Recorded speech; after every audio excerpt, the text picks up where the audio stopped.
Help them out.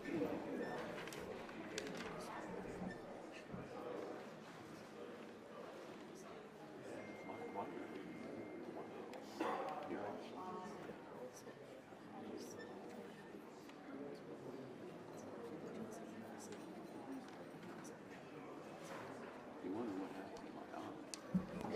Like talking when I'm supposed to be listening.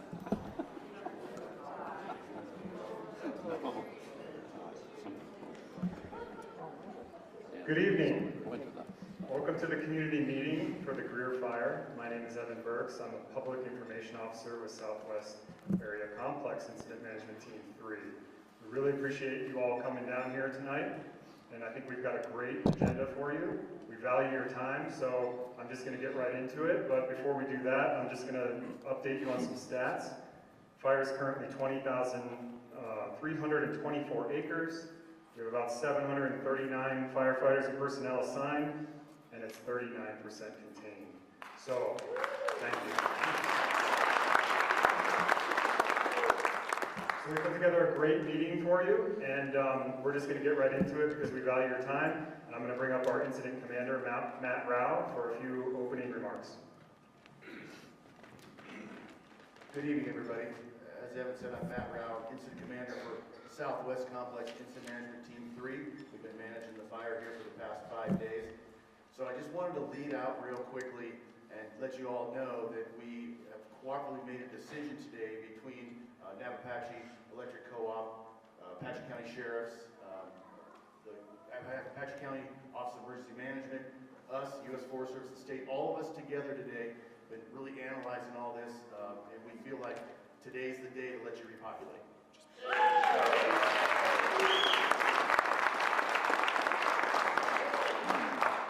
thought it was kind of important to lead with that. Kind of a big deal maybe for you all. So this is a huge decision, and we're going to spend the majority of the rest of our time here kind of discussing what that means and the nuts and bolts around that for you, because there's still some risk.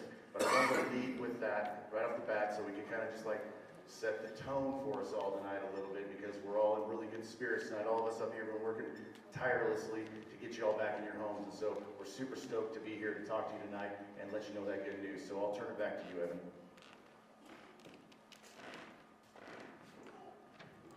Or to Mike, operations. Scratch that. Hi, everybody.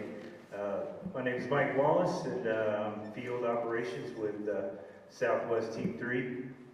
And I'm going to go over what we did last night and what we were doing all day today. And I don't have a lot of different things that we were doing. We were all doing the same thing throughout the whole fire, and that was all of our crews were working from the southern end, eastern end, northern end to this western end over here, and just patrolling and securing any heat that they came across within the fire. They were working very diligently in the wind for the last 3 days. I know you guys have been experiencing that, but they were out there in those 40-mile-an-hour winds trying to secure that for you. And we also today we started doing some suppression repair, and we're starting to clean up some of the stuff that we had to do to prepare for some of our hand ignitions and our aerial ignitions out there, and cleaning that up here on this eastern edge of the fire today. And you know, we've been working so hard, and tomorrow we're going to be able to even show even more containment on the fire. So thanks for your guys' support, and you know, we really appreciated being able to work in the community and the welcoming that you guys had for us, and appreciate it, and welcome home. Thanks.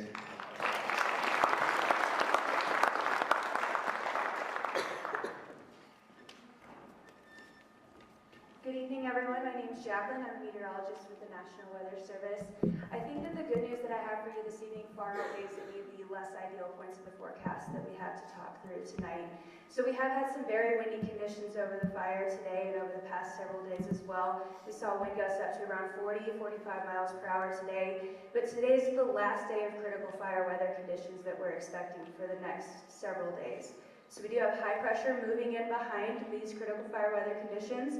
and that means that we're going to see weaker conditions for wind and also continued dry conditions as well. So kind of the good and the bad there on both sides. So for the next several days, we're expecting generally quiet weather along with weaker winds. So continued west winds, but I'm not expecting wind gusts to exceed 30 miles per hour really through the Saturday to Sunday time frame. So much weaker winds. It is going to continue to be dry though through the Saturday or Sunday time frame. That's going to mean continued relative humidity values in the single digits for the next several days. Also, the less ideal point of the forecast, not really seeing any great chances for rain through the Saturday or Sunday time frame. Early next week though, potentially around the Monday to Tuesday time frame, maybe a slight chance for rain around then, so we'll keep an eye on that. That's all I have for you this evening though. Thank you for your time.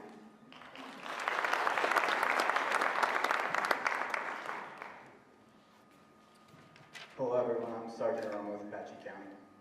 As they said, we've opened the closures. You guys are welcome to go back to your homes. With that, just please be cautious of the traffic. There's still going to be fire crews coming in and out, so we want to try to make this work as seamlessly as possible. I will still have patrols out in the area throughout the night to assist with anything or if there's any issues that arise. Tomorrow we'll resume normal patrol operations within the areas. Check my notes.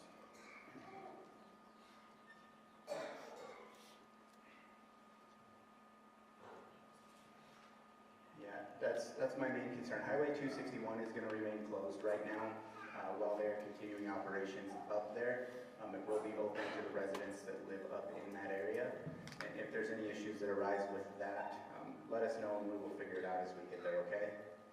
So, move back into your houses, try to resettle from all of this. Thank you guys for all your patience you've had with us so far.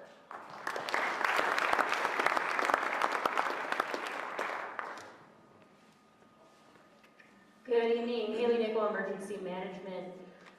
What a great day it is. And I just want to start by saying how grateful I am for the community's patience through this. I know it's been kind of a long 6 or 7 days. Your patience, your understanding, the community here is unmatched. As someone who was also in the evacuation zone, I understand the frustration and stuff around not being able to be in your home and why haven't they let us in our home yet. But also as someone who has sat in on every meeting, every conversation, every discussion around the Ready, Set, Go statuses, I can guarantee you that every decision was calculated meticulously, and that we were doing all of this for your safety and your families as well. Today is the day there's light at the end of the tunnel. We can go back to our homes and resume our normal lives. And in emergency management, in any emergency management training that you go to, they ask you, they say, when, like during an event, do you start thinking about recovery? And the answer every time is, you start thinking about recovery as soon as the incident begins. And I can tell you, as soon as this incident began, we started that recovery process to see what does that recovery process look like for the communities that were affected. And so we have been working throughout this incident very tightly with Arizona Department of Emergency and Military Affairs. You might also hear us say DEMA. DEMA is also Department of Emergency and Military Affairs. We've been working with them on getting disaster assistance center and other resources to you. So actually, when this meeting concludes, if what I'm about to say sounds interesting to you, come and scan a QR code to be able to access this. So one thing that we've done is we worked with DEMA to create a survey, because we, as emergency managers, need to know what you guys need. So we've created a survey to help collect that information so we can know what it is that what resources we need to bring into this community that are best going to help you. So if you are in need of clothing, building repairs, damage inspection or proof of damages, if you're a business that's been impacted by this, if you have shelter questions, disaster questions for law enforcement, cleanup assistance, food, identification documents destroyed, utility questions, rental questions, or any other general questions related to the effects of this fire, come and scan our QR code after this, or let us know if you need help filling out a survey so we can help collect that and then create a resource center that you can then come to get resources to help you with these things. Once you fill out the survey, keep an eye on our Facebook page if you're on Facebook, because that's where we will post more disaster assistance center information once we gather the information. Or if you're not a Facebook person, another great way to get official information is to go to 311info.net. We run that page alongside Navajo County for official northeastern Arizona public information. So you can go there as well. One last thing, but before I pass the mic on, I do want to continue to push misinformation. There's been a lot of misinformation on this event. As far as where can you get vetted, accurate information, go to the people who have their boots on the ground. That is where you're going to get the information straight from the scene, not some neighbor down the street or whatever who's posting online. Just go straight to the source. It's the best way to get information, along with 311info.net. Anyway, any questions after this, feel free to reach out, and don't forget to come scan our QR code so you can fill out that survey so we know what we can do for you. Awesome, thanks.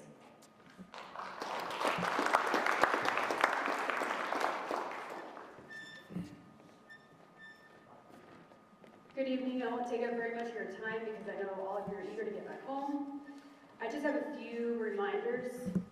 One is, before you go back into your home, I just want to remind you all of the importance of safety. I urge everyone to follow some simple guidelines that can be found on the front table. They're just very basic things that you should look for. Smoke still smoldering. There might even be some flames that you can see, but there's still going to be fire officials out working these fires. So we want to remind everybody to drive carefully. An amended Forest Service closure has been issued, and you can find those details on Apache Stickery's National Forest website.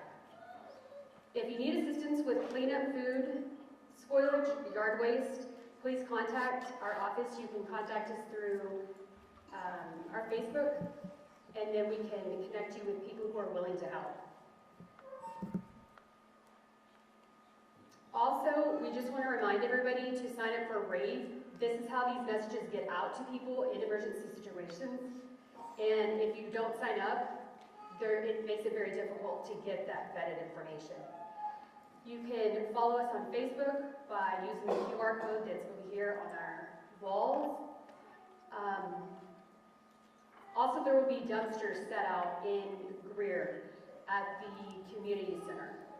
So if anybody needs to go throw away food or yard debris that you may find, you may use those dumpsters.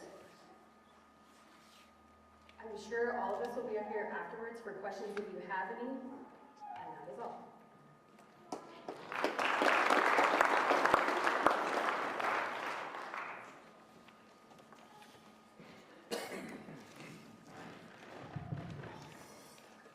Good evening. I'm Chuck Moore with Navajo Electric Cooperative, and I want to give you a little bit of an update on some of the things that our crews have been doing this last several days.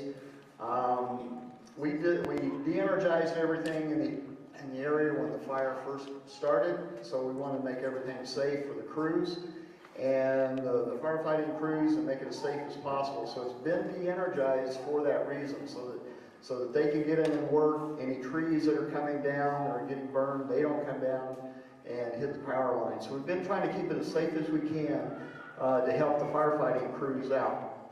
And we did lose 3 poles. Our guys, we found 3 poles on Wednesday that were burning, so we have replaced those. We got that all replaced and everything checked out. Everything is ready to go. We do have about 8 or 9 homes that the services have been burned. So there will be some homes that the services are going to have to be replaced. They have been burned. So when you go back, you may have a couple of homes in there that you'll see that don't have services. So we'll have to replace those. It's been great working with all these agencies. We've had great coordination. Eddie Hamlin, our area rep here in Springerville, has been working great, our crews with those guys, and making sure everything is safe for you guys can return home.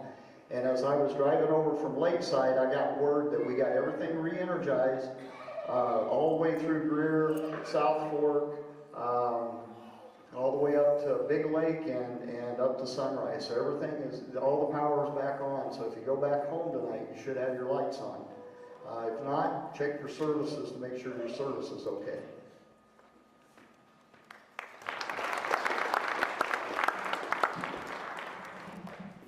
Hey, good evening, everybody. My name is Paul Hancock. I'm an agency administrator trainee with the Forest Service. Thank you for joining us tonight, and thank you for, again, as many people have said, for your patience throughout this event.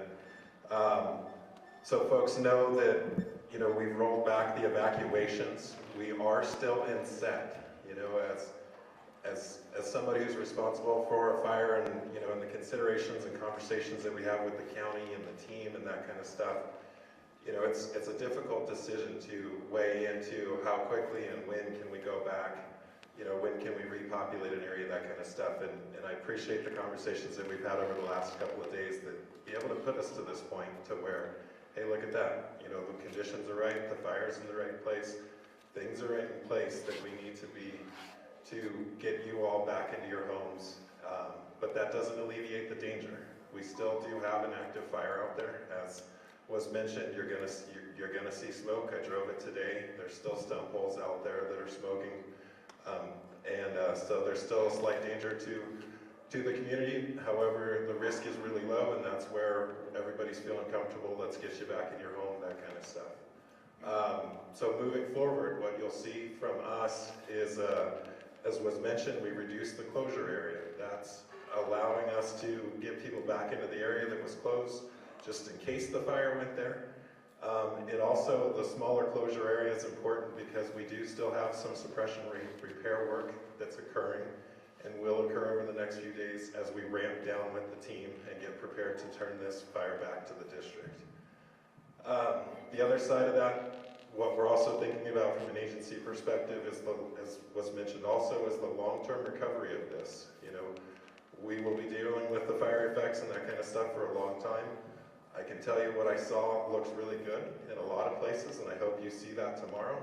But know that we're going to bring in a team of people who are going to start evaluating, you know, high burn severity areas and that kind of stuff, and start developing a plan for recovery. So we're in a good place, and I'll be around looking forward to questions afterwards if you need. Thank you.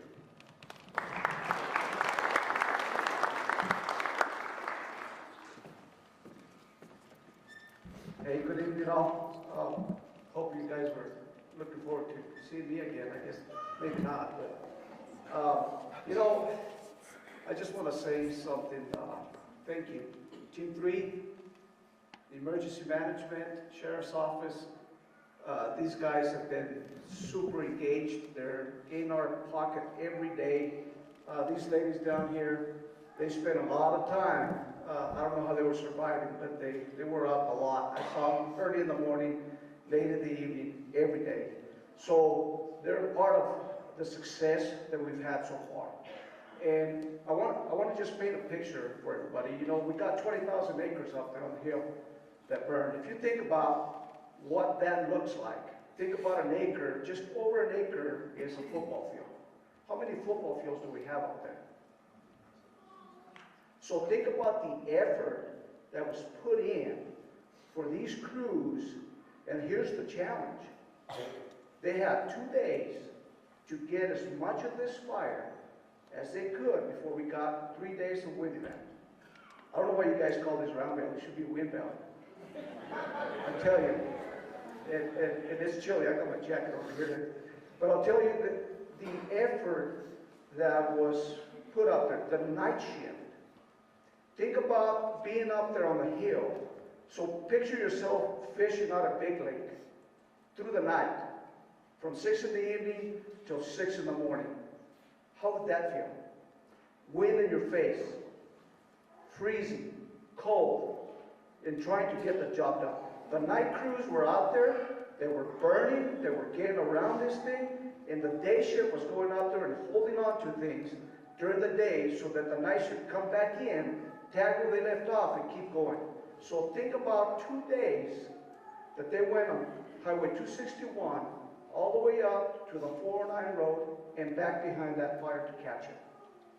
It's not caught yet, but they're in a really good spot. And this is why the success exists right now. And I'm going to tell you how that happens. The community supporting those firefighters out there on the ground is how this happens. Anybody can be a good Monday morning quarterback until you're there and you're playing in the game. It's a whole different story. So thank you all. The signs that you guys were putting out there on the streets, thanking these guys out there, those are the guys making it happen, not us. We're coordinating things, we're cooperating together, we're making those decisions. The risk-based decisions were made by the firefighters on the ground to get you guys back where you belong. That's how it works. That's the success of this firefight. So again, thank you to the team. Thank you to the management services for the county, the sheriff's office, and thank you all for your support. And with that, everybody have a good night.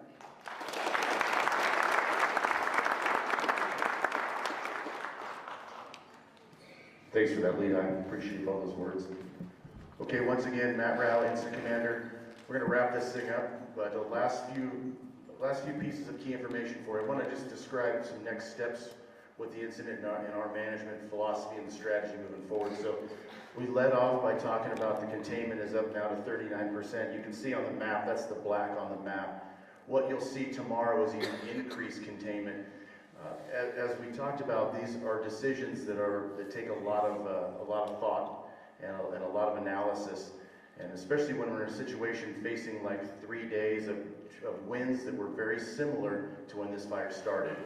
I think everybody understands this, but it's very dry out there, and practically any ember that comes out of the footprint of this thing, and if it blows out into the right spot and lands where it's receptive, with those kind of winds, we're right back fighting fire again, and that's not where anybody wants to be. And if we get in a situation like that where we've already allowed you to come back to your homes, that's a bad deal for everybody. So you heard it several times, and just thank you for your patience.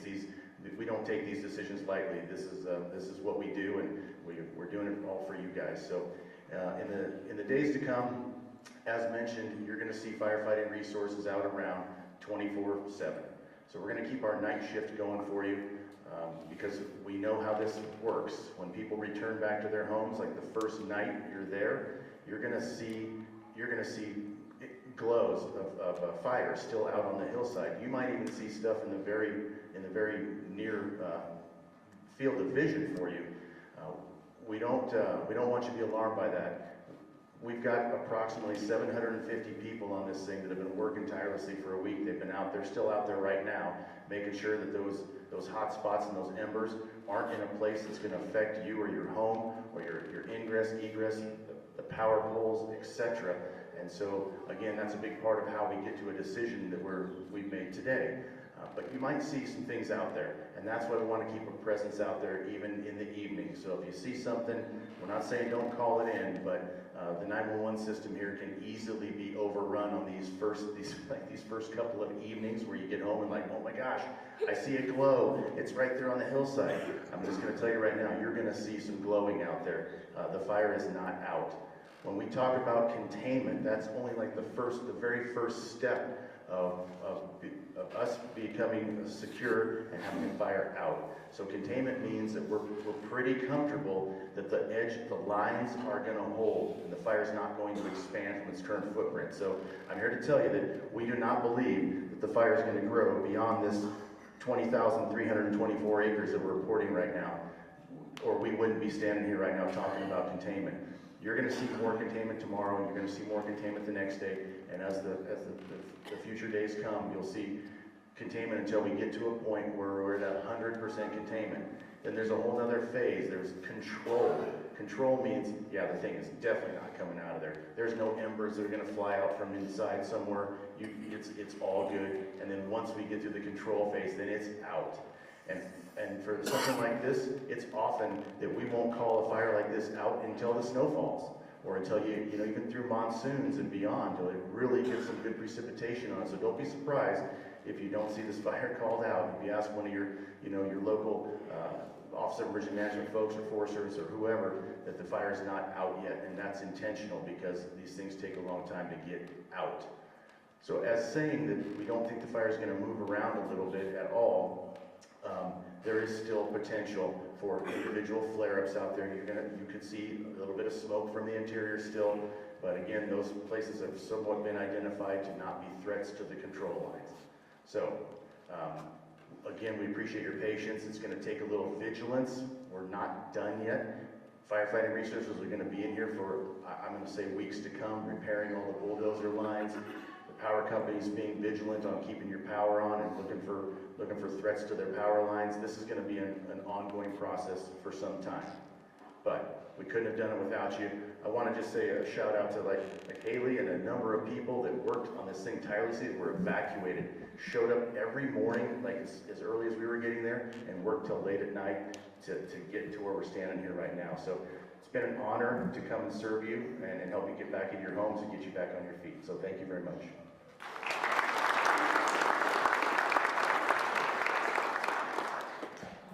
Okay, so now we're going to move into the question and answer portion.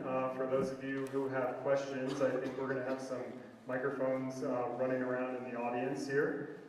We did get a few questions that came in online through the live feed. So while we're getting those microphones going in the audience, I will start with some of the questions that came in online. So the first one is about repopulation and the evacuation zones, which I believe are for the Sheriff's Office here. Does repopulate also include those of us west of 261?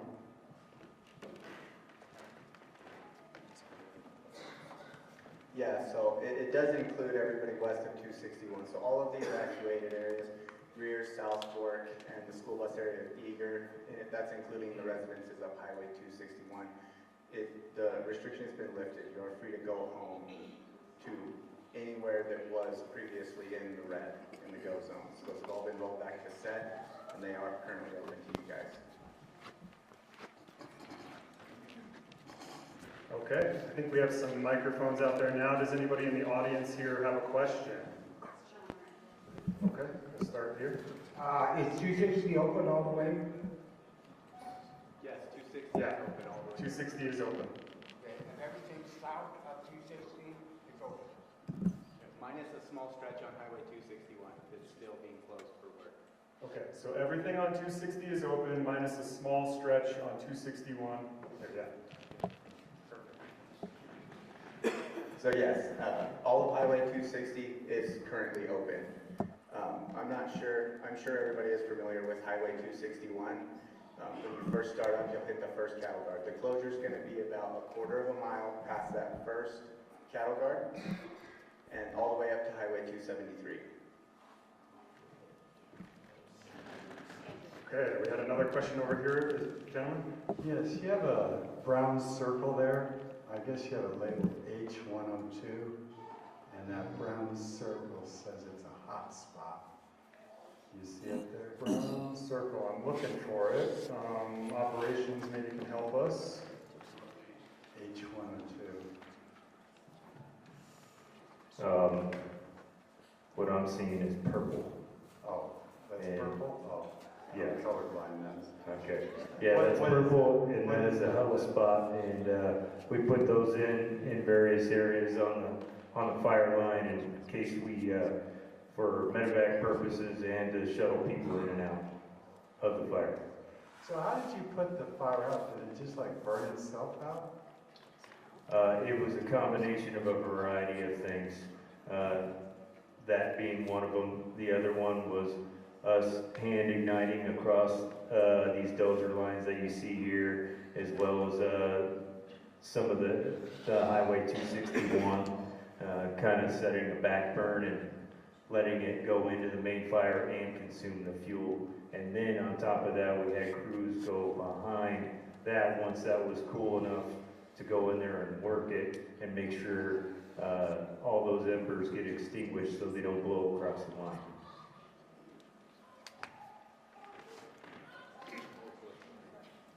Any more questions for? Okay, this gentleman, and then we'll go to you in the back there. Go ahead, sir. If you don't mind, the amended forest closure area, is it essentially the red area that's burned? Okay, so we'll bring Paul up here to talk about the closure order. We did get a bunch of questions online, so I'll just read those too. Will the forest be closed for camping and off-road vehicles this weekend? Does it include East Fork Road and Greer Lakes? And yeah, lots of questions about the closure order, so maybe you can go over that. Paul. Okay, thank you for the question. Yeah, so the closure order that's gonna remain in place, that's a Forest Service closure order. Okay, so it only applies to Forest Service lands. So the northern boundary is this forest boundary here, and then it'll go all the way over to Water Canyon, and then down around the 90 road to 261, and then 273, except for Wind Campground. There's going to be a little cherry stem there so that campground can open for Memorial Day weekend, and then the closure will go around. It'll also have an area cherry stemmed here that allows for access in and out of Greer. But the Forest Service property within Greer, or the Forest Service land, excuse me, within the Greer community, such as the campgrounds, that kind of stuff, we still have to assess those for hazard trees, that kind of stuff. And so that closure is going to remain in place for the time being. What were some of the other points that I needed to capture on the closure? East Fork Road and Greer Lakes. East Fork Road. I don't know where that is. Dusty, do you know where? So the Greer Lakes will remain closed. Greer Lakes will remain closed. Thank you. The East Fork of the Black River is not in the closure area. Yeah, so the East Fork of the Black River, that road is not in the closure area. So the roads themselves that I just outlined, they're going to be open, and it's everything within that area. And so everything out of that, basically south towards Big Lakes, towards the Black River, all of that stuff will be open. We are in stage 2 fire restrictions though, so everybody please keep that in mind. Those are in place, and the consideration has been out there about closing the forest. However, that's a partnership discussion, and it's also a discussion about how much activity is going on in the area and that kind of stuff. Currently, we're anticipating being open, but in stage 2 fire restrictions through Memorial Day weekend, and we continue to assess that with our partners. It's not just the Forest Service, it's other agencies, the cities, the communities, the county, that kind of stuff as we move forward. So that's a continual conversation, but the closure that we're talking about here is primarily related to the suppression activities that need to occur, and then the recovery activities that are going to have to occur. But we'll adjust it and give access back as soon as we can. Thanks, Paul. I think we had a question in the back. I live 3 miles on past your closure on 261. Will I get a special pass, or can I not go? Okay. Yes, ma'am. I was going to come find you afterwards, because I know your house is still going to be in the closure, but we will make sure that everything is facilitated for you to come and go as you please. Thank you. Are there any other questions? Right here. You know, it's not your fire, but the coyote fire has been talked about for quite some time. It seems like it's out, but we don't know. Yeah, I don't have any information about that fire. Oh, we have. Go ahead. That's my fire, so that's a state fire.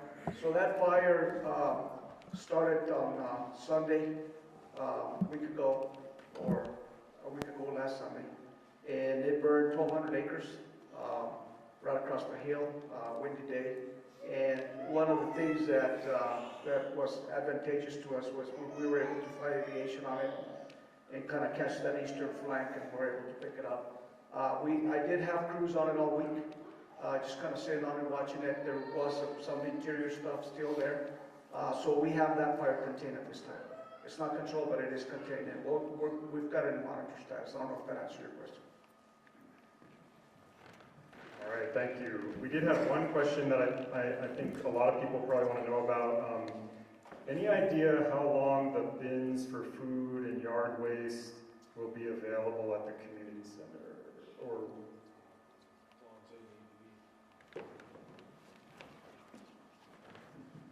We're working directly with Blue Hills. It's a great partnership that we have. If you guys know Blue Hills, they're going to help us out, and we'll keep them out there as long as we need to. okay. Any more questions out in the audience? Okay, go ahead. Mine is more of a thank you. First responders are the first to go in and the last to come out. So I want to say thank you from the bottom of my heart for what you do and to keep us safe. So we appreciate you. You guys are truly heroes in my eyes.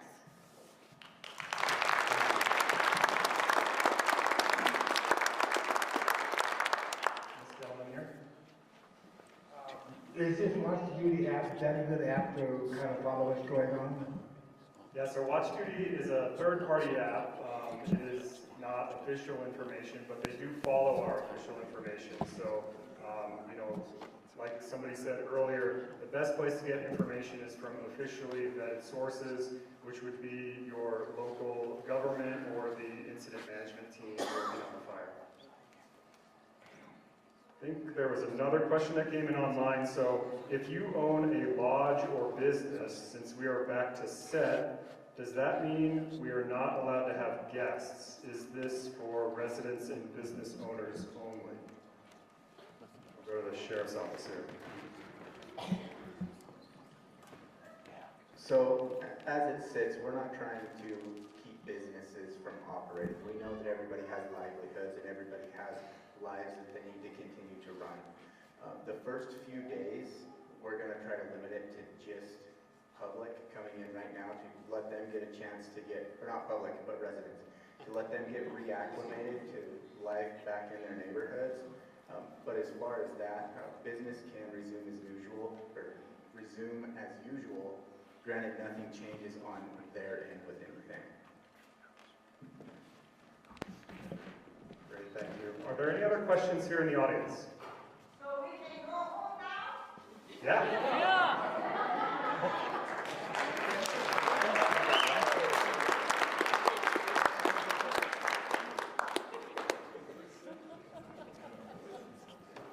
Okay. If there's no other questions, we'll wrap up. I think folks will stay around for a little while afterwards. I know you all are anxious to get home, so please have a very safe night and enjoy getting back to your houses. Thank you.